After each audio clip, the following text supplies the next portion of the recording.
সাহাবী বললেন আমি সারা বছর রোজা রাখবো, রোজা ভাঙবো না। বিশ্বনবী ওই সাহাবীকেও আচ্ছা মতো ধমক দিলেন, বললেন সারা বছর রোজা রাখলে রোজা কবুল হবে না। বিশ্বনবী বললেন খবরদার, সারা বছর রোজা রাখা যাবে না। আমি বিশ্বনবী হয়ে, আমি মুত্তাকিদের ইমাম হয়ে সপ্তাহে রোজা রাখি মাত্র 2টা। জোরে বলেন কয়টা? আমি শুধু সোমবারে রোজা রাখি, বৃহস্পতিবারে রাখি, আর বাকি 5 দিন আমি খাই। সুবহানাল্লাহ। এজন্য খাবেন আবার রোজা রাখবেন, এটার নামই ইসলাম। বিশ্বনবী বললেন আমি মাসে স্পেশাল 3টা রাখি, 13, 14, 15 রোজা আছে না নাই? এর চেয়েও যদি বেশি কারো রোজা রাখতে মনে চায় তাহলে দাউদ নবীর সিস্টেমে রোজা রাখবা।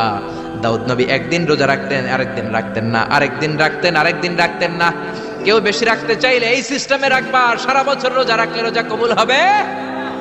এজন্য বিশ্বনবী বলেছেন সওমে বেসাল নিষিদ্ধ। আমাদের দেশের অনেক মা বোনেরা না জেনে লাগাতার রোজা রাখে, মনে করে অনেক বড় মুত্তাকি হয়ে যেতেছে, আসলে যে আমল নামে কিছুই উঠতেছে না এটা বুঝেই না। আছে না নাই?